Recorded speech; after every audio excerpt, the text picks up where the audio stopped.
마가복음 17장 11절부터 19절까지 말씀입니다. 우리 같이 읽겠습니다.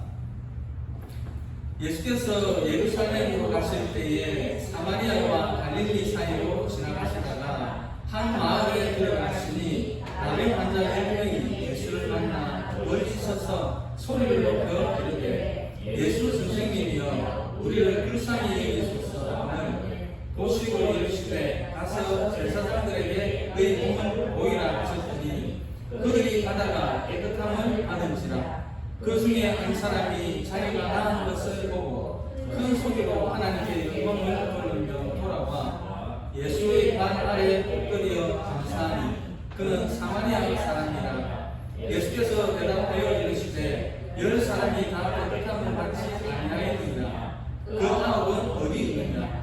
이 이방인 외에는 하나님께 영광을 돌리러 돌아온 자가 없느냐 하시고 그에게 이르시되 일어나 가라. 내 믿음이 너를 구원하겠느니라 하시더라. 아멘. 오늘 말씀의 제목은요, 보배로운 선물입니다. 보배로운 선물.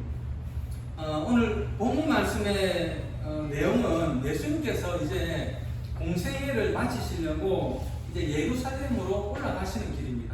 예루살렘으로 올라가시는 길이신데 11절에 보니까요, 어디로 가셨다라고 합니까? 예수께서 예루살렘으로 가실 때에 사마리아와 갈릴리 사이로 가시다가 그렇게 말씀을 하고 있습니다. 사마리아와 갈릴리 사이를 지나가셨다라고 합니다. 왜 이 길을 가셨느냐 하면은 여기는 베산 평야가 있거든요. 그러니까 평야니까 땅이 편편하겠죠. 땅이 편편하니까 이제 길을 걷기가 쉽지 않겠습니까, 그죠? 그래서 이제 베산 평지를 통해서 이제 예루살렘으로 올라가시려고 가시는데 이 길로 잘 가시다가 12절에 보니까요, 한 마을로 들어가셨다 이렇게 말씀을 하고 있습니다. 가시는 게 그냥 지금 가시면 될 텐데 한 마을로 가셨다 이렇게 하고 있는데 이 마을이 어딘지는 안 나오죠, 성경에.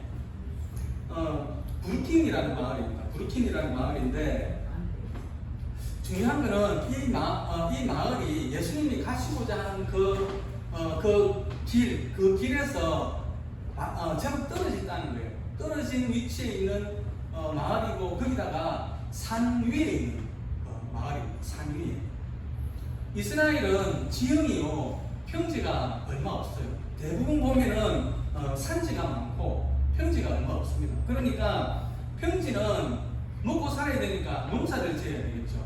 농사를 지어야 되니까 평지에는 집을 못 짓고 주로 이제 산 꼭대기 이런 데 집을 많이 지어요. 그러니까 마을이 주로 보면은 산에 이렇게 형성이 되어 있다는 것이죠. 오늘 본문에서 예수님은 예루살렘으로 올라가시다가 갑자기 그 산 꼭대기에 있는 마을을 찾아가시겠다고 하시는 거예요. 예수님은 왜 그 가시는 길에서 돌이켜서 가시는 길에 그냥 있는 마을이면 들러도 되지만 다른 방향이기 때문에 또 산시에 있는 마을이기 때문에 가시기가 어려울 텐데 왜 예수님은 그 가시던 길에서 돌이켜서 고생스럽게 그 산기타를 굳이 올라가시려고 하느냐? 그것은 그곳에 하나님의 은혜를 필요로 하는 사람이 있었기 때문입니다. 그 한 사람을 위해서 예수님은 산길을 올라가시는 거예요. 오늘 주사랑교회 가운데도 하나님께서 예비하신 은혜가 있는 줄 믿습니다. 예. 예수님께서 찾아가신 그 한 사람이 바로 저와 여러분이 되시기를 축복합니다. 아멘. 예수님께서 힘들게 브루킨이라는 마을을 찾아가셨는데요. 그곳에는 아까 우리가 본문을 읽어봤지만 그 나병 환자가 10명이 있었습니다. 나병 환자. 이 나병 환자들이 보니까 갑자기 사람들이 막 분주해지고 삼삼오오 몰려다니면서 이렇게 웅성거리는 거예요. 그래서 물어봅니다. 아니 왜 이렇게 사람들이 갑자기 웅성거리고 몰려다닙니까? 근데 물어보니까 예수님이 오신다는 거예요. 예수님이. 그래가지고 이 사람이 놀랐습니다. 아니 그 유명하신 예수님, 귀신도 쫓아내고 그리고 모든 병도 고치신다는 그 예수님이 오신다고? 그래가지고 이렇게 보니까 아 정말 예수님이 저만치 사람들과 함께 오시는 거예요. 그러니까 가까이 가지는 못하고 이제 나병 환자들이 정상적인 사람들이 모이는 곳에 못 가거든요. 가면은 돌을 맞아요. 그래서 가지는 못하고 멀리 서서 그냥 외치는 거예요. 멀리 서서. 그게 이제 12절 13절 말씀이거든요. 우리 12절 13절 말씀 한번 읽어보겠습니다. 마태복음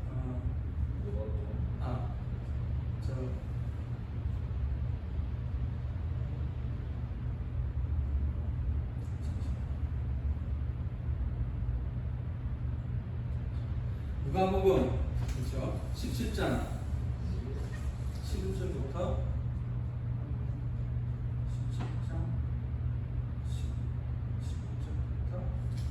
11절 12절 읽어보겠습니다.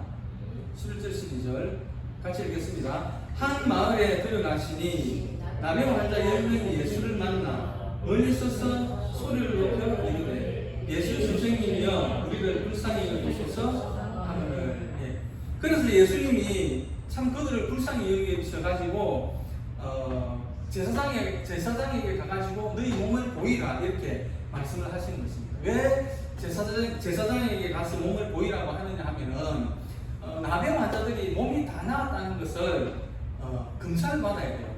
가가지고 검사를 받아야 됩니다. 그래서 제사장에게 가가지고 몸을 보이고 제사장이 이제 합격 그렇게 해야 공식적으로 이제 인정이 되는 거예요. 그래서 공식적으로 이제 사회 활동을 할 수 있게 되는 것입니다. 그래서 이 10명의 나병 환자들이 이제 제사장에게 몸을 보이기 위해서 가는 도중에 10명이 모두 다 깨끗함을 입었다는 것입니다. 그런데 그 중에 한 사람이 자기 몸이 가난한 것을 알고는 하나님께 영광을 돌리고 다시 예수님에게로 돌아와가지고 엎드려서 감사를 드렸습니다. 여러분 나병이 얼마나 무서운 병인지 아시죠? 저도 그냥 이렇게 지식적으로만 들어가지고 그냥 무서운 병이다 하는 정도로 알고 있었는데요. 말씀을 준비하면서 제가 옛날에 제가 아내에게 했던 이야기가 문득 생각이 났습니다. 제가 아내에게 뭐라고 했냐 그러면요, 우리 사역지가 없으면은 소록도에 가자 그랬거든요. 제가. 소록도에 가자 그랬습니다. 그곳에 가면 우리가 뭔가 할 일이 있지 않겠느냐 그런 말을 했습니다. 참 겁도 없고 철도 없고 그럴 때 했던 이야기인 것 같습니다. 그런데요, 갔다 왔습니다. 소록도에. 얼마 전에 소록도에 다녀왔습니다. 감사하게도 사역자로 간 것이 아니고 그 순교지 탐방 형식으로 해가지고 1박 2일 여수에 갔다 왔습니다. 그 소록도 애양원 교회하고 그리고 그 손양 목사님 순교지하고 몇 군데를 이렇게 돌아보고 왔습니다. 저는 사실 놀랐습니다.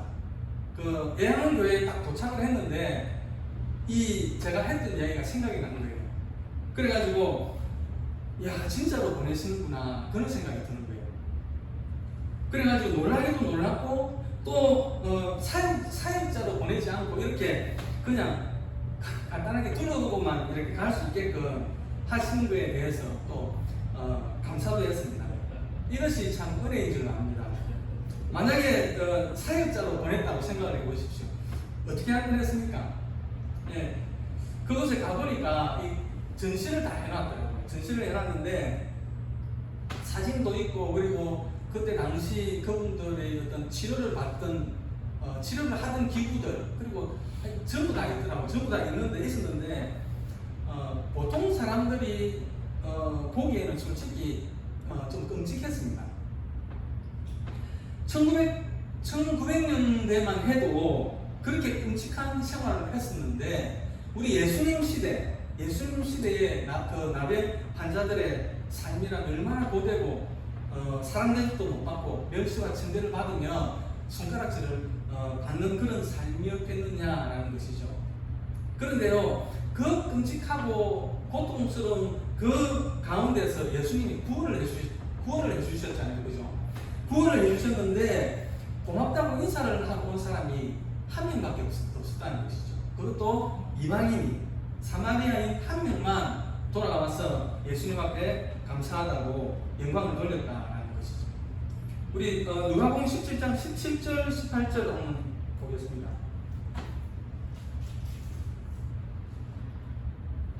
17절 18절입니다.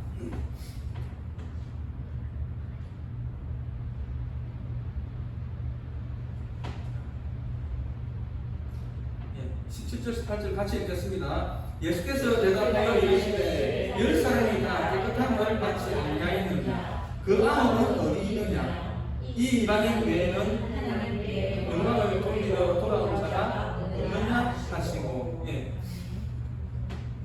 여러분 세상에는요 아무리 복을 많이 받아도 감사할 줄 모르는 사람이 있습니다. 하지만 작은 것 하나에도 또 감사할 줄 아는 사람도 있습니다. 한 2010년도쯤으로 기억을 하는데 그때 아프니까 청춘이다라는 책이 나왔어요. 책이라고 하는 것이 항상 그 시대를 비추는 거울 같은 역할을 하잖아요.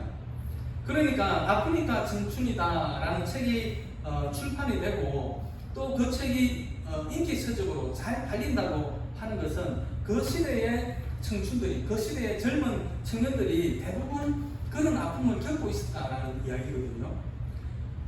여러분은 아프니까 청춘이다 이 말을 아프니까 청춘이다 이 말을 처음 들으면 어떤 느낌을 받습니까?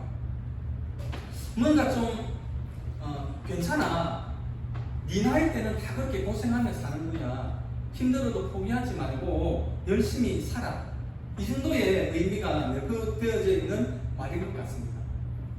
그런데 어떤 여론조사를 보았는데요, 이 말에 동의하지 않는 청년들이 굉장히 많았습니다. 그러니까 청춘이어도 아프기 싫다는 거죠. 고생하기 싫다는 것입니다. 나도 부자 부모 만나가지고 좋은 집에서 살면서 좋은 차 타고 좋은 것 먹고 좋은 것 입으면서 살고 싶다는 거예요. 저는 개인적으로 이 생각에 동의는 하지 않습니다. 그런데 또 비판도 하고 싶은 마음이 없습니다. 왜냐하면 사람의 마음은 다 똑같거든요. 단지 한번 그 부분에 대해서 한번 생각을 해볼 필요가 있겠다 싶었습니다. 여러분 부자 부모 만나가지고 어릴 적부터 도련님 소리를 들어가면서 하나도 부족한 것 없이 자란 사람과, 그리고 학비를 벌기 위해서 잠도 못 자고 아르바이트 하면서 그렇게 힘든 청춘의 때를 보낸 사람하고 두 사람 중에 어떤 사람이 은혜를 할까요? 어떤 사람이 은혜를 나누겠습니까? 하나님의 은혜는 우리에게 내려주시는 강력하고 보배로운 선물입니다. 하나님 우리에게 주시는 은혜는 강력하기도 하지만 보배로운 선물입니다. 안타깝게도 이것을 보는 눈이 있고 이것을 보지 못하는 눈이 있습니다. 모세는 하나님의 은혜를 보았습니다. 그래서 히브리서 11장 24절부터 보게 되면은 바로의 공주의 아들이라는 그 엄청난 것을 내려놓을 수가 있었다는 것이죠. 제가 한 20, 30대 때에 어른들에게 자주 듣던 말이 뭐냐 그러면은 젊어서 고생은 사수도 한다, 그 말이었습니다. 어떻게 만나는 분들마다 그런 말을 많이 하시더라고요. 그래서 그런 말을 많이 들었는데 요즘 청년들에게 만약에 그런 말을 한다면 어떨까요? 젊어서 고생은 사수도 한다. 그러면 이해를 하지 못할 것 같아요. 고생을 왜 돈을 주고 사수해요? 이렇게 반문할지도 모르겠습니다. 젊어서 고생은 사수도 한다. 이 말은요, 고생을 해봐야 고생하는 사람들의 마음을 알 수 있다라는 의미일 것입니다. 배가 고파봐야, 배를 굶어봐야 빵 한 조각의 그 소중함을 알 수 있다라는 의미일 것입니다. 고사성어 중에 와신상담이라는 말이 있죠. 여기 얽힌 이야기가 있는데 보니까 별로 좋지 않더라고요. 그래서 자세하게 옮기지는 않겠습니다만, 와신상담이라고 하는 것은 땔감 위에서 누워 자면서 돈의 쓸개를 바꾼다는 이야기입니다. 그러니까 자신이 정한 그 뜻을 잃어버리지 않기 위해서 자신을 괴롭게 한다는 것이죠. 사람이란 앉으면 눕고 싶고 누우면 자고 싶은 게 사람입니다. 아무리 믿음이 좋아도요, 믿음 나쁜 사람들과 같이 있고 또 악을 행하는 사람들과 같이 있으면 그 믿음을 지키기가 어렵습니다. 베드로후서 2장 6절부터 8절까지 보면은요, 소돔 고모라 성에 그 믿음이 좋은 그 아브라함의 조카 롯이 살게 됩니다. 그런데 어쩌다가 그 믿음 좋은 롯이 그 소돔 고모라까지 흘러가게 되었을까요? 보니까 창세기 13장에 아브라함과 롯이 재산이 많아지더라고요. 그러니까 그 많아진 짐승들을 다 먹여야 되는데 그 지역에 물이나 풀은 한정이 되어져 있습니다. 그러니까 롯의 종들하고 아브라함의 종들이 막 싸우는 거예요. 서로 자기 짐승들을 먼저 먹이겠다. 그러니까 아브라함이 롯을 불러다가 이야기합니다. 야, 우리 이렇게 싸우지 말고 그냥 이렇게 나누어지자. 네가 오른쪽으로 가면은 내가 왼쪽으로 갈게. 네가 왼쪽으로 간다 하면 내가 오른쪽으로 갈게. 그래가지고 그 롯에게 선택권을 줍니다. 그러니까 롯이 어느 땅이 좋은가 이렇게 쭉 둘러봅니다. 동서남북을 이렇게 쭉 둘러봅니다. 그리고 창세기 13장 10절에 보면은요, 이렇게 말씀을 하는데요. 이 말씀을 한번 보겠습니다. 창세기 13장 10절 말씀이거든요. 같이 읽겠습니다. 이에 롯이 눈을 들어 요단 지역을 바라본 적 소알까지 온 땅에 물이 눅눅하니 여호와께서 소돔과 고모라를 멸하시기 전이었으므로 여호와의 동산 같고 애굽 땅과 같았더라. 예. 롯이 심사숙고해 보니까 요단 지역이 물도 많고 풀도 많아가지고 그곳에 가면은 우리 짐승들 배불리 먹을 수 있고 또 그러면 속된 말로 대박을 치겠다. 그래서 그곳을 정한 거예요. 그런데 아까 우리가 고린도후서를 읽어보았지만 하나님은 롯에 무엇을 보고 있습니까? 롯이 그쪽으로 요단 지역으로 갔더니 가가지고 재산이 더 많아졌다 이렇게 이야기하는 것이 아니고 성경은 롯의 믿음이 지금 어떻게 되었는지 그것을 지금 지적을 하고 있거든요. 베드로후서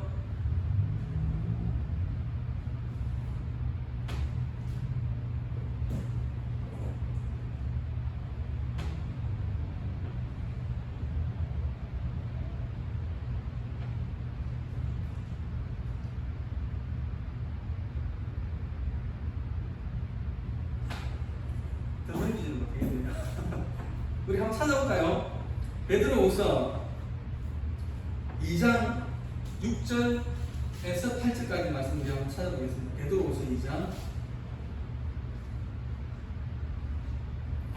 베드로후서 2장 6절부터 8절까지 말씀입니다.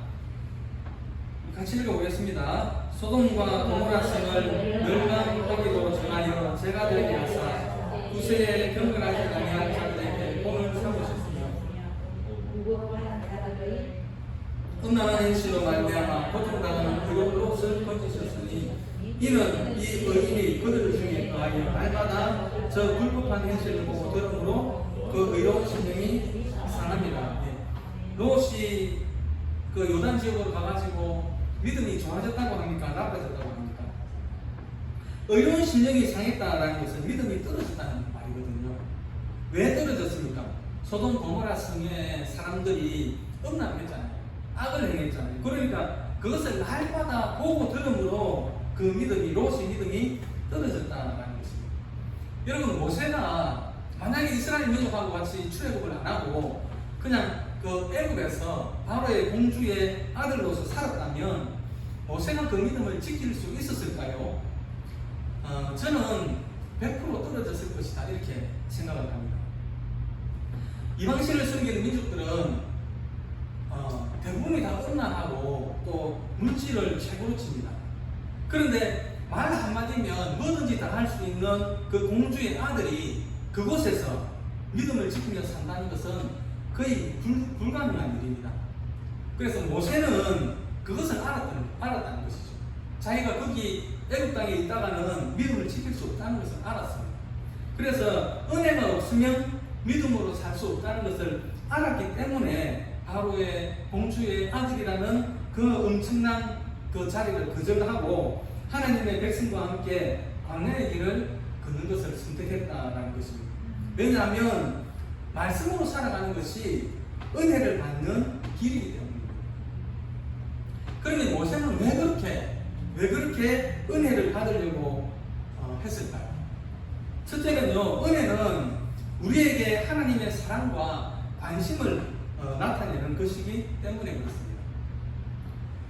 출애굽기를 읽어보면 모세를 대하는 하나님의 모습에서 하나님은 모세를 얼마나 끔찍히도 사랑하고 아끼는지를 알 수 있는데요.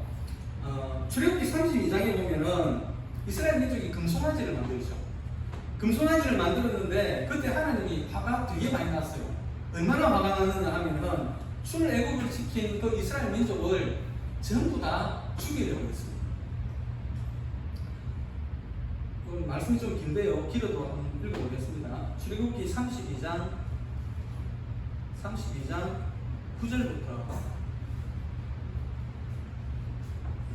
9절부터 14절까지 읽겠습니다.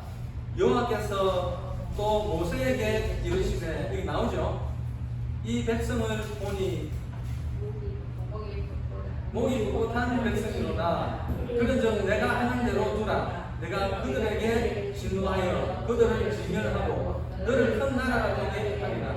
모세가 그의 하나님 여호와께 구하여 이르되, 여호와여, 어찌하여 그 큰 권능과 강한 손으로 애굽 땅에서 인도하여 내신 주의 백성에게 진노하시나이까? 어찌하여 애굽 사람들이 이르기를 여호와가 자기의 백성을 산에서 죽이고 지면에서 진멸하려는 악한 의도로 인도되었다고 말하게 하시려 하나이까? 주의 맹렬한 도를 그치시고 뜻을 돌이키사 주의 백성에게 이 말을 내리지 마옵소서.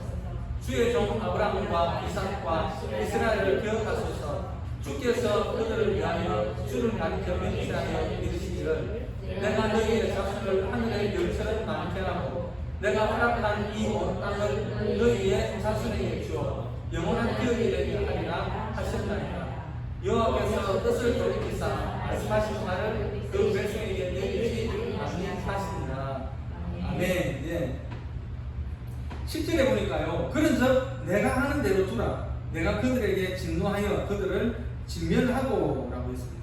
진멸하고 이 말은요, 그냥 싹 다 전멸시키겠다라는 말씀입니다. 그런데 모세가 딱 가로막습니다. 하나님 안 됩니다. 그러면서 모세가 딱 가로막습니다.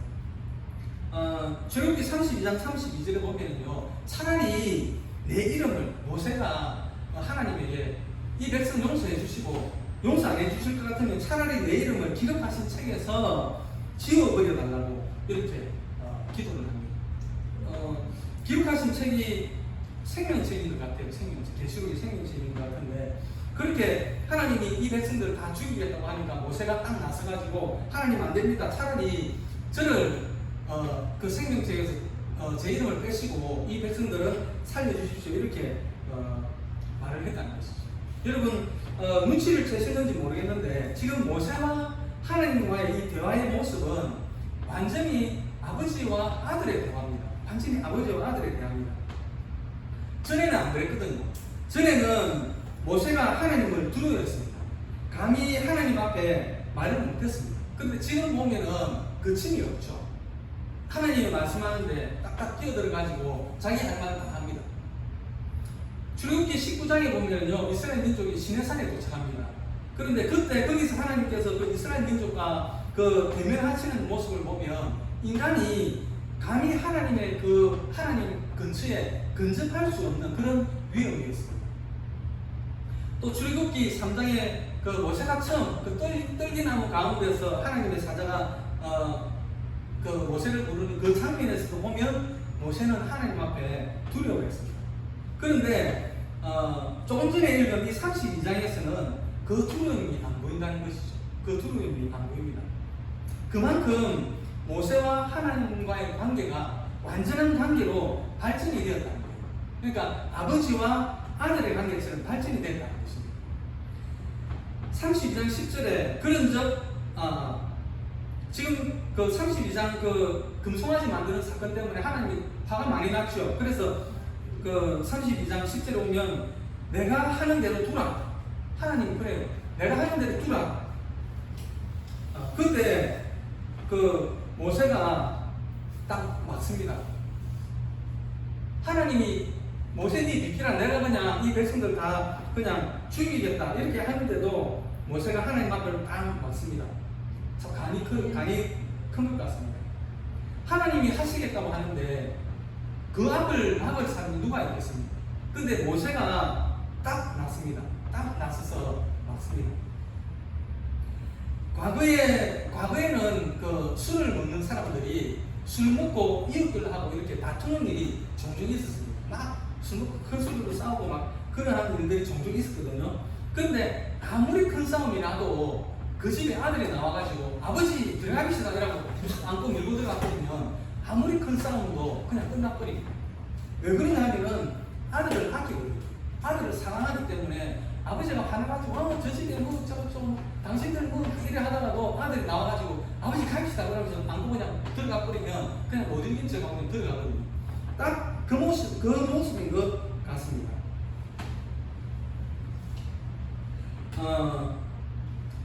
지금 이 대화에서 하나님이 모세를 얼마나 끔찍히 사랑하고 아끼는지 알 수 있을 것 같습니다. 이것은 하나님의 은혜를 선택한 사람에게 주시는 하나님의 관심이고 사랑인 것입니다. 여러분, 우리는 여전히 세상 가운데서 죄와 모순으로 가득 찬 삶을 살아가고 있습니다. 하지만 우리가 잊지 말아야 할 것은 예수님의 그 옷자락을 붙잡았던 그 여인처럼 하나님의 은혜를 붙잡아야 한다는 것입니다. 때로는 무시를 당할 수도 있습니다. 때로는 개취급을 당할 수도 있습니다. 하지만 그 여인의 고백처럼 맞습니다. 하지만 개들도 주인의 상에서 떨어지는 부스러기를 먹지 않습니까? 그 부스러기 같은 은혜라도 주십시오. 전 은혜 없으면 살지 못합니다. 그렇게 은혜를 갈급하고 사모해야 된다는 것입니다. 모세가 하나님의 은혜를 선택한 두 번째 이유는요, 은혜는 우리에게 구원과 용서를 선물하기 때문입니다. 우리는 죄 때문에 하나님과의 관계가 깨어진 채 살아가고 있습니다. 그러나 우리에게는 우리를 구원하고 용서해 줄 만큼 위대한 하나님의 은혜가 있습니다. 이 세상에 실수 안 하는 사람이 있겠습니까? 이 세상에 눈으로나 마음으로 범죄하지 않는 사람이 있겠습니까? 없습니다. 사람이기 때문에 없는 것입니다. 신약의 그 위대한 사도 바울도 로마서 7장 24절에 보면은요, 자기를 가리켜서 공고한 사람이다 그랬습니다. 누가 이 사망의 몸에서 나를 건져내랴라고 단식을 했습니다. 이것이 인간의 한계입니다. 하지만 감사하게도 그 밑에 25절에 보면은 우리 주 예수 그리스도로 말미암아 하나님께 감사하리로다라고 했습니다. 무엇이 감사합니까? 8장 1절에 로마서 8장 1절 2절에 보면은 그러므로 이제 그리스도 예수 안에 있는 자에게는 결코 정죄함이 없나니 이는 그리스도 예수 안에 있는 생명의 성령의 법이 죄와 사망의 법에서 너를 해방하였습니다 라고 했습니다. 예수 그리스도 안에 있는 그 생명의 성령의 법이 죄와 사망의 법에서 우리를 해방했기 때문에 하나님께 감사한다는 것입니다. 우리는 예수 그리스도를 통해서 죄에서 해방되었고 영원한 새로운 삶으로 부활할 수 있습니다. 이것은 우리가 단지 의로워진다는 것뿐만이 아니라 하나님과의 그 친밀한 관계를 회복할 수 있는 기회를 제공하는 것입니다. 세 번째는요, 은혜는 우리에게 힘과 인내를 부여합니다. 우리가 살아가는 세상은요, 어려움과 도전으로 가득 차 있습니다. 그러나 우리는 은혜를 통해서 하나님의 전지전능하신 그 힘과 지지를 받을 수 있습니다. 우리가 쓰러질 때에도 하나님의 은혜는 우리를 붙들어 주는 것입니다. 우리가 약해질 때에도 하나님의 힘은 우리를 강하게 만들어 주는 것입니다. 은혜는 우리에게 인내와 희망을 주어가지고 어떠한 시련이나 어려움에도 불구하고 견딜 수 있는 힘을 우리에게 안겨줍니다. 그러므로 우리는 은혜에 대해 생각을 하고 그 은혜를 온전히 받아들이는 자리에 서야 합니다. 그렇게 할 때에 우리의 삶이 변화되고 축복받는 삶이 되는 것입니다. 한 주간의 삶 속에 이 하나님의 은혜가 여러분들의 가정과 심령과 모든 계획 속에 충만히 임하기를 주님의 이름으로 축복합니다. 아멘. 우리 잠시 말씀을 생각하면서 잠시 같이 기도하겠습니다.